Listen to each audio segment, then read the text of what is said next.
arc-en-ciel et iris vous donnent le sourire. Levée de rideau, votre rendez-vous découverte, culture, rencontre, le théâtre sous tous les angles. Bonjour à tous, bienvenue dans Levée de rideau, l'émission qui vous fait découvrir le théâtre sous toutes ses facettes. Aujourd'hui, nous allons parler écriture, l'écriture des auteurs britanniques. Cette écriture puissante et cynique ne laisse pas le spectateur passif. Il est amené à prendre position. Nous allons parler plus en détail de l'auteur Dennis Kelly, un auteur apprécié des artistes français. Pour nous éclairer davantage sur le sujet, nous recevons la metteur en scène Catherine Javaloyès. Elle a fondé la compagnie Le Talon Rouge en 2003. La compagnie est attachée aux écritures actuelles, celles qui racontent notre époque et nos réalités. En 2019, il monte le spectacle Après la fin de Dennis Kelly. Catherine, bonjour, bienvenue dans notre émission. Levée de rideau, votre rendez-vous découverte, culture, rencontre, le théâtre sous tous les angles. Alors, première question, Catherine, de manière générale, c'est quoi les caractéristiques du théâtre anglais et de l'univers dépeint par les auteurs anglais ? Alors, les caractéristiques du théâtre anglais, je pense qu'il y en a, elles sont variées, il y en a plusieurs. On va dire que moi, celle qui me plaît, alors je vais parler peut-être de celle qui m'attire, ce sont ces écritures qui disent des choses en dessous, en souterrain. C'est jamais de manière ouverte. J'aime bien en fait la place qui est laissée à ce qu'on peut imaginer. Ces écritures-là me plaisent. Elles ont aussi un côté très audacieux, les écritures anglaises. J'avais travaillé déjà un autre auteur avant Dennis Kelly, j'avais travaillé un auteur qui s'appelle Martin Krimp, avec une pièce qui s'appelle The Country, La Campagne. On était 3 sur scène. Et il y avait dans cette écriture-là déjà un côté extrêmement formel, un côté extrêmement, très organisé comme ça, très musical. Moi, je comparais un peu ce genre d'écriture à une partition musicale, avec tout était écrit au niveau des didascalies, les silences, les pauses, etc. Donc c'est quelque chose, c'est assez jouissif de respecter cette partition. Donc il y a cette partition très formelle et en même temps, en contraste, il y a une grosse audace de la part de ces auteurs qui n'hésitent pas à nous perdre. Moi, j'aime bien l'écriture anglaise parce que, de manière générale, c'est une écriture qui nous perd, nous, un peu, les Français. On est toujours un peu désemparés. On cherche toujours le nœud, le centre, etc. Et là, il n'y en a pas. Enfin, pour moi, il n'y en a pas. Et ça nous met dans une situation un petit peu de chercher des choses qu'on n'a pas l'habitude de chercher. Alors justement, après la fin de Dennis Kelly, ça s'inscrit dans un travail des écritures contemporaines anglaises que vous faites avec la compagnie Le Talon Rouge. Donc, pourquoi cette démarche-là ? Alors, il se trouve qu'il y a une convergence de choses qui ont amené à ce que je travaille ces écritures anglaises. D'abord, j'ai fait moi-même des études d'anglais. Donc, j'ai rencontré des auteurs comme ça dans les bouquins, avec des professeurs à la fac quand j'étais à Montpellier. J'ai vécu 1 an à Londres. Donc, j'ai eu cette saveur-là, la saveur british, le pudding anglais. Le côté c'était pas bon, mais en même temps c'était bon parce que c'était différent de ce que nous on mangeait chez nous. J'ai côtoyé aussi cet esprit, cet humour très acide comme ça, dans n'importe quelle circonstance anglais. Donc tout ça certainement s'est déposé en moi de manière un peu inconsciente et aussi cette caractéristique de l'écriture anglaise qui est fondée sur le jeu. Pour moi, une écriture anglaise, c'est un chat qui joue avec une souris, mais qui la tue pas, mais qui s'amuse à la trimballer un peu à droite à gauche, mais qui s'amuse. Voilà.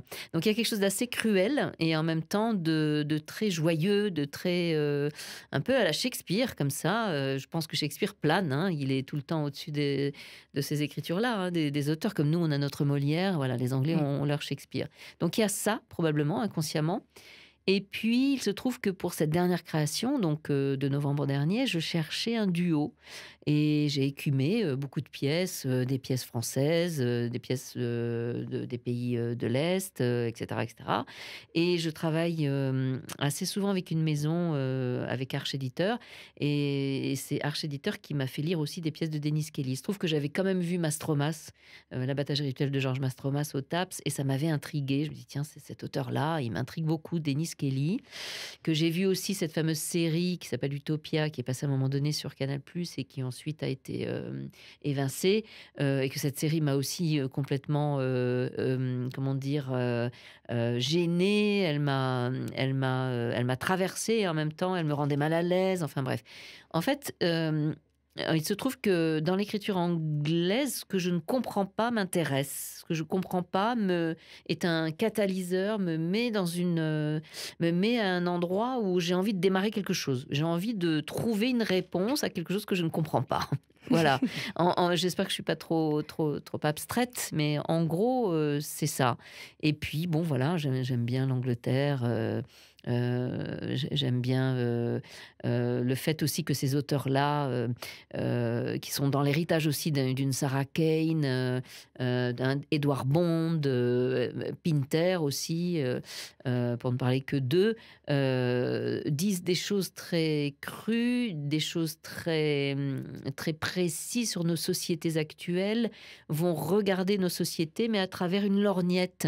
Et la lorgnette, en l'occurrence, pour Après la fin, c'était le couple. Et donc, comme je cherchais un duo, c'est bien tombé. Notre chroniqueuse aujourd'hui, c'est Manon. Manon. Eh ben voilà, Marie. Bonjour Marie. Salut.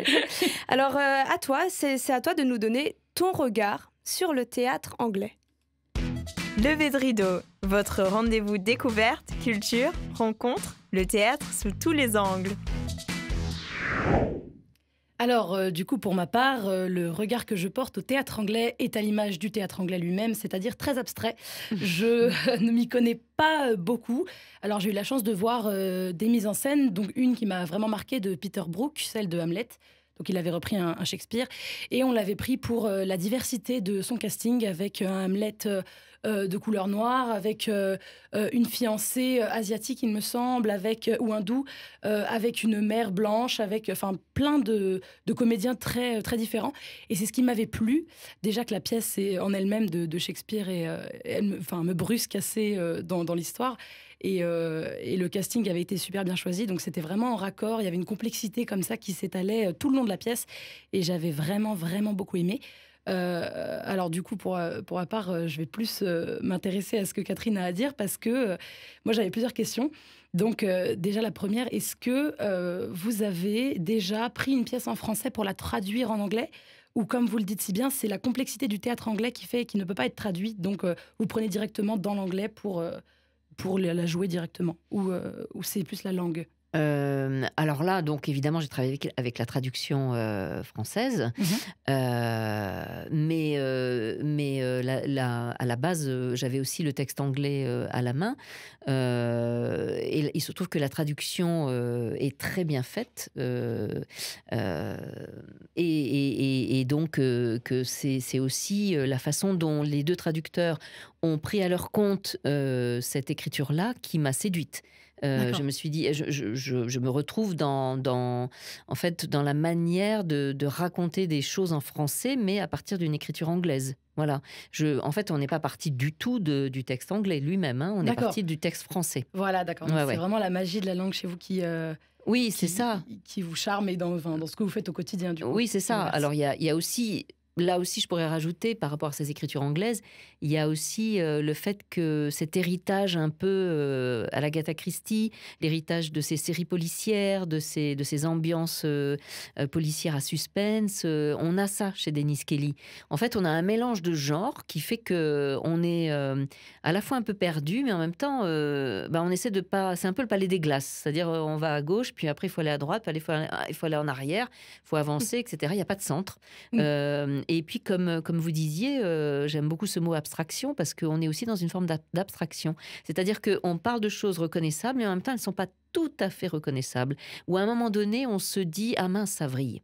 Ça vrille, et quand ça vrille, ça nous emmène dans des tréfonds, enfin, ça nous fait glisser. Enfin, c'est Alice au pays des merveilles. Oui, d'accord. Ok. Bah, là aussi, hein, Lewis Carroll, ça nous fait glisser, mais de manière très abrupte. Et on se retrouve dans un univers à la frontière entre ce qu'on connaît de notre réalité et l'abstraction de notre monde, ou l'abstraction qu'on a dans nos têtes, dans nos corps. On est un peu toujours au milieu de ces deux choses-là. Et ces auteurs anglais, ils jouent avec ça. Et ils nous disent, ben voilà, on a ça, qu'est-ce que vous en faites ? D'accord. Voilà. Ok, très bien. Merci beaucoup. Mais je vous en prie. Et du coup, j'aimerais avoir juste une dernière question comme Oui, ça. vas-y. Alors du coup, vous avez utilisé pléthore d'expressions pour un peu parler du théâtre anglais. Donc je trouve ça très intéressant, de l'abstraction, tout ça, tous les points de vue. Et vous avez utilisé le mot partition pour un peu avec cette ambiance un peu musicale que vous décrivez, etc. Est-ce que vous pensez au jour d'aujourd'hui que vous avez fait le tour, réussi à cerner ce théâtre anglais, ou est-ce qu'il vous reste, comme vous l'avez dit, avec Alice qui tombe au moment dans un abrupt, est-ce que vous pensez que vous êtes encore en train de tomber là, ou vous avez vraiment tout exploré? Est-ce que ça vous passionnera peut-être à vie aussi? Alors, juste pour dire, les traducteurs s'appellent donc Pearl Manifold et Olivier Werner. Voilà, donc ça D'accord. revient, c'est ce couple de traducteurs. Et pour répondre à votre question, heureusement que j'ai pas tout trouvé, qu'on n'a pas tout trouvé ensemble. En fait, je travaille toujours en équipe, avec l'équipe du Talon Rouge. J'ai deux comédiens formidables avec moi, Stéphanie Félix et Mathieu Sacucci, Pascal Doumange à la musique, au son. Enfin, c'est une véritable équipe. Pauline Kiffer au costume, Xavier Martaillan à la lumière. Voilà, la liste est longue. Hein, Salomé Michel à la dramaturgie. Et puis Violette Graveline, qui a intégré l'équipe là pour le coup à la scénographie, qui a fait un très très beau travail, je trouve. Enfin, un travail dans lequel je me suis reconnue très vite. Voilà. Non, on ne trouve pas tout. On laisse toujours une part pour la soif. Le théâtre, c'est du spectacle vivant. Donc, de soir en soir, les choses peuvent bouger, peuvent changer, elles peuvent se décaler légèrement. On peut trouver des choses insoupçonnables aussi. C'est le propre du théâtre en lui-même. Là, il ne s'agit pas que du théâtre anglais, mais je trouve que le fait de se dire qu'on peut toujours découvrir autre chose. Et c'est vrai que cela dit, ces écritures, ça, je l'avais vraiment senti avec le Crimp. À chaque fois qu'on lisait cette pièce-là avec les comédiens, François Kergourlet et Nancy Guyon, on se disait « Ah mince, là, on n'avait pas vu ça. Et là, on n'avait pas entendu ça. » Des jeux de mots, des répétitions qu'on n'avait pas saisies tout de suite, des silences marqués là exactement à un endroit qui allait avoir une incidence sur la suite, une manière de dire le mot, une manière de passer d'une idée à une autre. En fait, c'est une trappe sans fond, j'allais dire. C'est des petites boîtes sans fond, le théâtre anglais. Ça ouvre les espaces. Alors, j'aime beaucoup le théâtre français aussi, hein, cela dit. Hein. J'aime les auteurs français, bien sûr. Hein. Mais disons que voilà, j'ai voulu ouvrir une deuxième porte, c'est-à-dire après Crime, j'ai voulu ouvrir une deuxième porte en théâtre anglais. Après, je ne sais pas, mais en tout cas, non, je pense que il y a encore des choses à découvrir. Ce qui est bien, c'est... Alors, justement, je parlais de la scénographie. Et je me dis que c'est les corps qui font découvrir l'espace. Et que voilà, on l'a créé 5 fois, enfin, on l'a joué 5 fois au TAPS, Théâtre Actuel et Public de Strasbourg, au mois de novembre. Olivier Chaplet nous a mis en résidence et ensuite nous a permis de créer là. On va le rejouer demain. Au théâtre de Haguenau, le 4 février, et puis ensuite le 13 mars à Colmar. À chaque fois, je me dis, dans chaque lieu, déjà le lieu est différent. Donc au niveau géographique, on est dans un espace différent. Les comédiens sont dans un espace différent. Il faut porter la voix autrement. Le corps doit bouger de manière différente. Donc il y aura toujours des découvertes. Et je pense que si on se prive de ça, on peut se priver de certains petits plaisirs, on va dire, en étant sur le plateau. Ouais, je suis totalement d'accord avec vous. Et c'est ce qui rend aussi la chose magique au final, c'est qu'on finit jamais par toucher les murs, on est toujours dans un espace comme ça et on cesse de progresser. Rester sur le fil, en fait. Rester sur le fil, essayez de pas trop aller pencher ni à gauche ni à droite, mais rester sur le fil. Exactement. Voilà. Ok. Merci beaucoup. Écoutez, merci. Je vous en prie.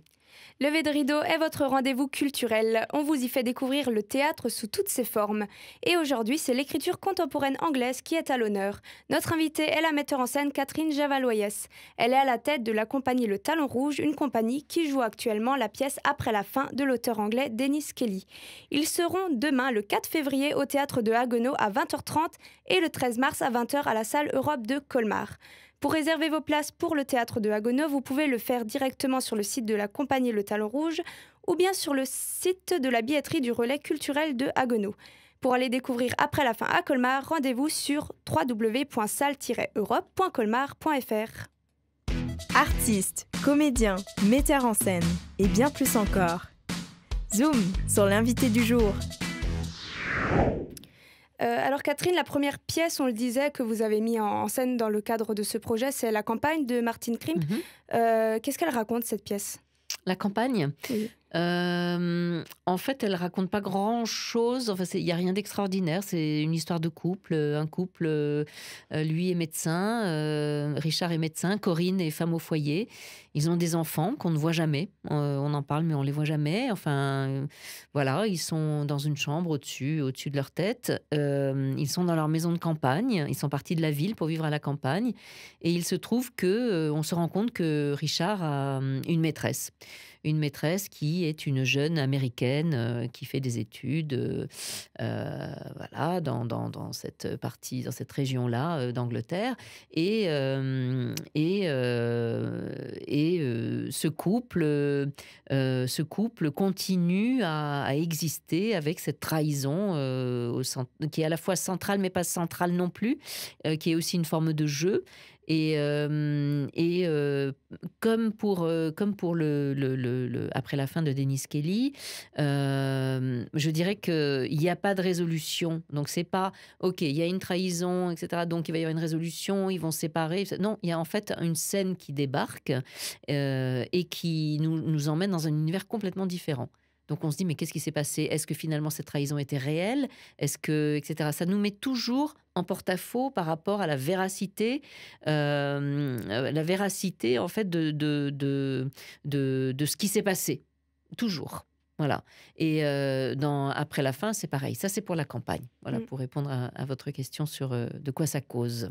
Et après la fin, de quoi ça cause ? Alors, après la fin, de quoi ça cause ? Moi, je dirais que c'est une histoire de couple un peu détraqué. Enfin, de couple, pas les couples ne sont pas détraqués. L'histoire est un peu détraquée au sens physique du terme. C'est comme si elle n'arrivait pas...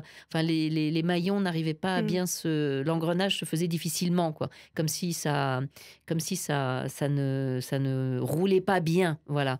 Comme si les choses étaient un petit peu grippées. Une histoire de couple. Alors, ça raconte... en fait, c'est Marc qui commence l'histoire en racontant un paysage apocalyptique autour de lui à une personne, puisqu'il dit tu, il emploie la deuxième personne du singulier, il dit voilà, je te porte, etc. etc. La lumière se fait sur ce deuxième personnage qui est Louise. Donc on a Marc d'un côté et Louise qui dit ah bon, mais qu'est-ce qui s'est passé ? Il y a eu une explosion nucléaire. Donc après une explosion nucléaire, ce couple, Marc et Louise, se retrouve dans l'abri anti-atomique de Marc, cet abri qu'il avait acheté en même temps que la maison tout au fond du jardin, et ils vont devoir vivre, même survivre ensemble. Ils ont des personnalités complètement différentes. Ils ont des points de vue sur la vie aussi sociale complètement différentes. Marc, voilà, est plutôt lui, je dirais, il a une personnalité un peu gamin comme ça. Il joue à Donjons et Dragons, il veut la forcer à jouer à Donjons et Dragons, il veut l'embarquer dans son univers. Et elle, c'est plutôt c'est quelqu'un qui est plutôt, je dirais, la corporate girl, qui est toujours sympathique. Quand elle arrive quelque part, c'est comme un soleil. Les gens sourient, les gens la laissent entrer. On sait qu'elle va trouver des solutions pour tout, etc. Donc ces deux univers-là qui se retrouvent enfermés dans un espace, donc qui est un abri anti-atomique. Au-dessus d'eux, le monde a disparu et il n'y a plus personne sur la Terre. Tout le monde est mort. Ce sont les deux seuls survivants. Alors je dirais, dans la scénographie qui est très épurée, il y a une malle. Dans la malle, il y a des boîtes de conserve et il y a aussi une pomme. Alors, ben voilà, un homme, une femme, une pomme. Euh, donc, ça peut être une histoire de couple un petit peu particulière. Voilà. Et on a un Marc qui est transi amoureux d'une Louise, une Louise qui est un peu effarouchée par rapport à tout ça. On a au final un homme, une femme qui doivent survivre ensemble. On a un homme qui, un peu, pour arriver à ses fins, va vouloir soumettre cette jeune femme, à des choses voilà, bien particulières. Je ne vais pas tout dévoiler. Et on a la réaction de cette jeune femme qui ne se laisse pas faire. Et on a aussi un flottement, on a du flou, on a un sentiment de doute qui s'installe petit à petit, qui nous fait douter finalement, peut-être même de la véracité de cette histoire de fin du monde. Voilà. Et c'est quoi les choix de mise en scène que vous avez fait, vous, pour représenter cette pièce, et aussi au niveau du travail d'acteur? Comment les acteurs ont travaillé cette pièce?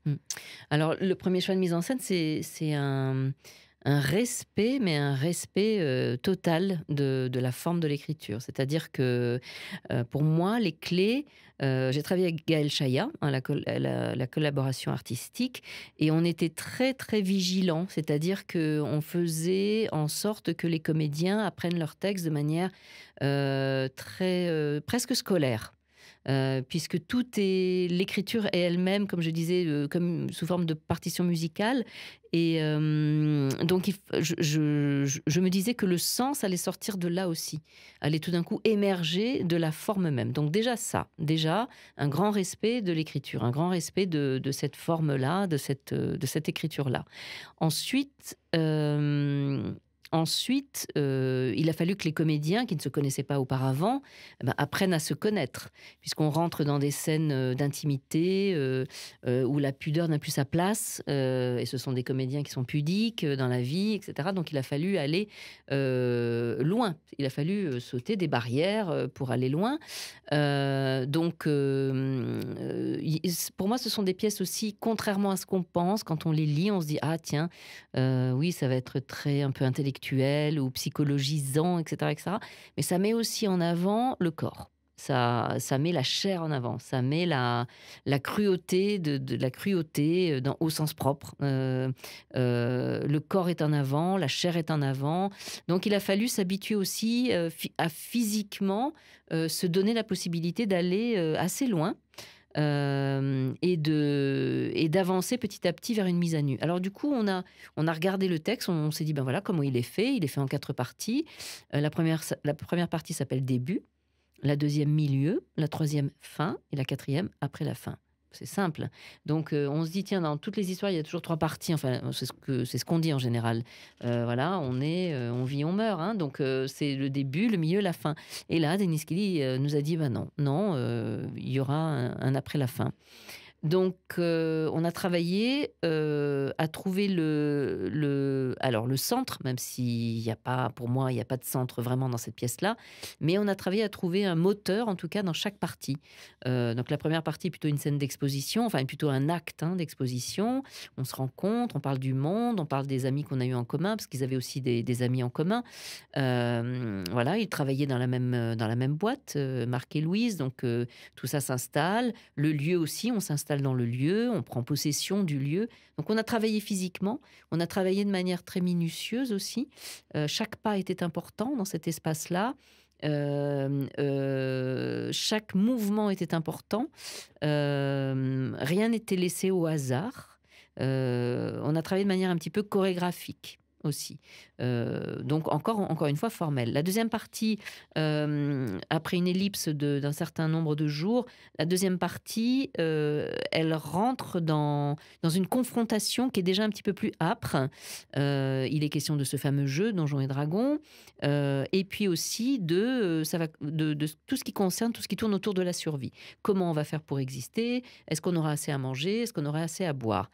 Et puis, il y a cette domination, ce jeu de pouvoir entre Marc et Louise, qui fait qu'à un moment donné, Marc va dire, bon, puisque tu ne veux pas répondre à ce que je te demande, alors je te prive de manger. Voilà. Donc, il la prive de manger. Ça, c'est la deuxième partie. La troisième partie, ce sont les corps qui parlent. Les corps qui sont vraiment... Et la tension monte terriblement, à tel point qu'on se demande ce qui va se passer. Enfin, on n'est pas loin de la mort. Hein. Les Anglais nous amènent jusque-là. Ils nous amènent, il y a des couteaux, il y a tout ça. Et on arrive à la mort. On pourrait arriver jusque-là, sauf que... Et la quatrième partie nous change complètement d'univers. Donc, on a travaillé à la table longtemps pour se dire, ben voilà, là, il se passe ça, il nous semble que... Puis on faisait des essais sur le plateau à chaque fois. Et les choses sont arrivées,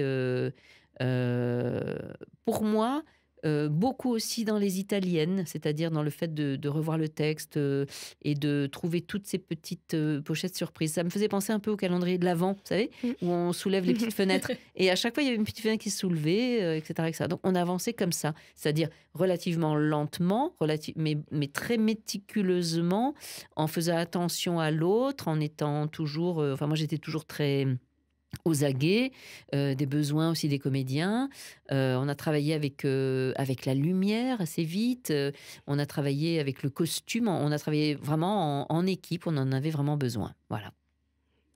Dans Levé de rideau aujourd'hui, nous parlons théâtre britannique avec la metteur en scène Catherine Javaloyès. Elle est à la tête de la compagnie strasbourgeoise Le Talon Rouge. La compagnie joue actuellement après la fin de Dennis Kelly. Elle sera le 4 février au théâtre de Haguenau et le 13 mars à la Salle Europe de Colmar. Toutes les informations sont à retrouver sur le site www.compagnie-letalonrouge.fr. Artistes, comédiens, metteurs en scène et bien plus encore. Zoom sur l'invité du jour. Est-ce qu'il y a des équivalents français à ce type incisif d'écriture ? Des auteurs français qui ressemblent à ce qu'essaye de nous transmettre Dennis Kelly, qui vont aussi par en dessous dans les sous-entendus. Je réfléchis. Je pense à Badea, mais Alexandra Badea, elle est d'origine roumaine, mais je ne sais pas si elle a la nationalité française maintenant. Si, il me semble qu'elle a la nationalité française. Ouais, oui. voilà. Pour moi, Alexandra Badea, Pauline Perrade. Pauline Perrade, qui est aussi très dans les non-dits, parce que j'ai été artiste associée au TAPS et ça m'a permis de lire énormément de pièces contemporaines francophones.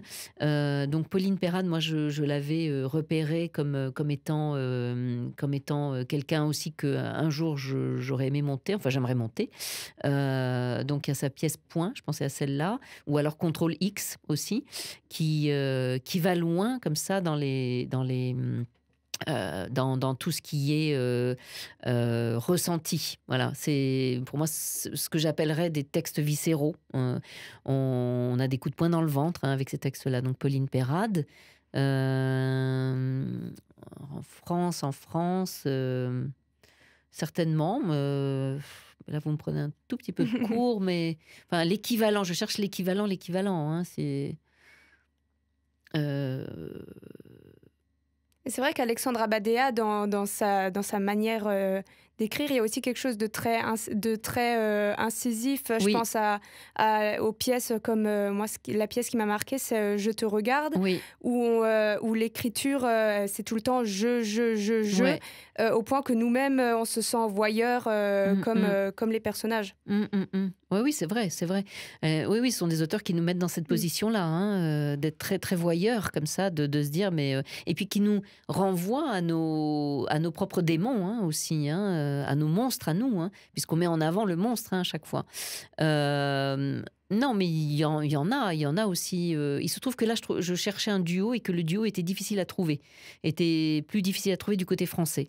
Donc, je suis allée aussi du côté anglais.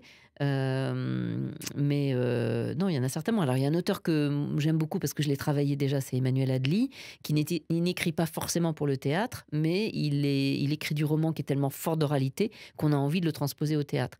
Emmanuel Adly, j'avais monté de lui Mad About the Boy et j'avais monté Mon Amour. Et voilà quelqu'un qui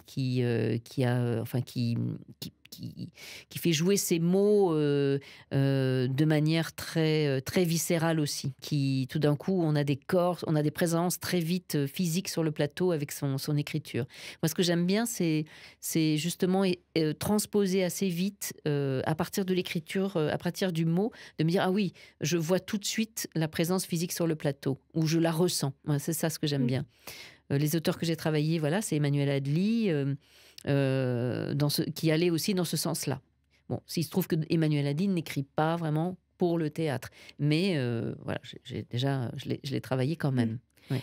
Vous travaillez aussi après la fin avec des adolescents. Comment ça se passe le travail de cette pièce avec les jeunes? Trop bien, comme diraient les jeunes, ça se passe trop bien. Ils sont très réceptifs parce que la construction de la pièce est aussi un peu, elle est construite un peu comme une série, enfin comme un épisode, comme une série, quoi. Donc ils s'y retrouvent. Ils me parlent toujours de séries que moi je n'ai pas regardées, d'ailleurs que je ne connais absolument pas. Oui, madame, vous avez regardé ça? Non, pas du tout. Ils aiment le côté un peu cruel de la situation. Ils aiment le côté aussi théâtre d'anticipation, de la science-fiction. Ils adorent ça. Et puis ils aiment aussi tout ce qui leur parle d'amour. Hein. Donc ils étaient très pertinents. À chaque fois que je fais des ateliers, des rencontres avec eux, ils ont ils ont toujours le sourire aux lèvres quand on travaille ensemble autour de Dennis Kelly, alors que c'est pas franchement Alice au pays des merveilles. Enfin, c'est pas du Walt Disney. C'est drôle. Pas vraiment, non. Non, mais il faut croire qu'il y a une maturité aussi aujourd'hui chez les adolescents qui fait que ils ont beaucoup moins de mal à prendre à leur charge ce genre de pièces qu'on l'imagine. Voilà. Il y a des adultes qui disent attention, mais en fait non. En fait, ils sont très, j'allais pas dire mûrs avant l'âge, c'est pas ça, mais ils ont une lucidité que nous on n'avait peut-être pas à leur âge. Lever de rideau, c'est l'émission qui vous fait découvrir le théâtre. Nous parlons aujourd'hui des auteurs anglais et de leurs pièces appréciées des artistes français. Catherine Javaloyès, metteur en scène au sein de la compagnie Le Talon Rouge, est avec nous pour parler de la pièce Après la fin de Dennis Kelly. Pour la découvrir, rendez-vous demain, le 4 février, au Théâtre de Haguenau à 20h30 et le 13 mars à la Salle Europe de Colmar à 20h. Toutes les informations et réservations sur les sites www.compagnie-letalonrouge.fr et www.salle-europe.colmar.fr. Lever de rideau, votre rendez-vous découverte, culture, rencontre, le théâtre sous tous les angles. Alors une dernière question, Catherine. Qu'est-ce que vous diriez à nos auditeurs pour leur donner envie de découvrir les auteurs anglais et plus précisément Après la fin que vous avez mis en scène? Alors ce que je dirais, c'est que les comédiens sont deux êtres formidables. Non, mais c'est vrai. Sont des êtres très généreux. Alors, c'est le propre du théâtre aussi d'être généreux sur le plateau. Mais, enfin, voilà, ils vont... je suis toujours épatée par leur générosité et puis leur audace sur le plateau. Donc, il y a ça déjà. Je leur dirais que c'est un théâtre qui parle du monde d'aujourd'hui, donc forcément avec son côté âpre, son côté tranchant, son côté coupant, et en même temps qui nous fait garder le sourire, qui nous émeut. Cette quatrième partie, qui s'appelle d'ailleurs Après la fin, puisque la troisième c'est la fin, elle m'émeut toujours. Moi, je sais qu'on n'en sort pas indemne, que les spectateurs qui l'ont vu en novembre, quand je les croise dans des salles de théâtre ou dans la rue, m'en reparlent en me disant ça reste, c'est une pièce qui nous reste. Parce que je pense que ce qui est intéressant, c'est ce côté... en fait, ça ne dit pas les choses de manière réaliste, donc ça laisse plein d'ouverture et la possibilité aussi pour chacun de le prendre à son propre compte. Je pense que c'est ça. Je pense que c'est une pièce qui travaille aussi dans l'inconscient de chacun. Donc voilà. Et puis, on est toujours là pour échanger aussi, c'est important de le dire aussi. On a toujours un bord de plateau, donc leur dire aussi que on est ravis d'échanger après avec le public, après la représentation. Je leur dirais aussi de venir découvrir une écriture que peut-être ils ne connaissent pas, qu'ils restent curieux, qu'ils restent audacieux aussi dans leur choix, qu'ils se disent oui, ça m'intéresse, c'est cet auteur anglais, ça peut m'intéresser, ou ça peut me dire des choses sur aussi le théâtre. C'est un théâtre très à la fois physique, ludique, et puis qui permet de faire des cercles, des ronds dans l'eau, j'allais dire. Il permet de rêver aussi, hein, et puis de rire. Il y a des moments où on rit franchement. Merci Catherine Javaloyes d'avoir été avec nous. On le rappelle, vous êtes metteur en scène notamment à la compagnie Le Talon Rouge que vous avez créée. La compagnie Le Talon Rouge jouera après la fin de Dennis Kelly le 4 février au théâtre de Haguenau. Vous pouvez réserver directement sur le site de la compagnie Le Talon Rouge. Le spectacle sera aussi le 13 mars à la salle Europe de Colmar. Pour réserver, rendez-vous sur le site de la salle Europe de Colmar. La compagnie fait aussi des lectures performances franco-allemandes de février à mai, ainsi que des lectures en médiathèque. Toutes les informations sont à retrouver sur le site de la compagnie www.compagnie-letalonrouge.fr. Merci Marie d'avoir été avec nous. Je t'en prie. La semaine prochaine, nous ferons une émission juste entre nous, entre chroniqueuses, sur le théâtre à destination des enfants. Bonne journée à tous et n'oubliez pas, comme disait Zola, le théâtre n'existe pas, il y a des théâtres et je cherche le mien. Merci. Lever de rideau, votre rendez-vous découverte, culture, rencontre, le théâtre sous tous les angles.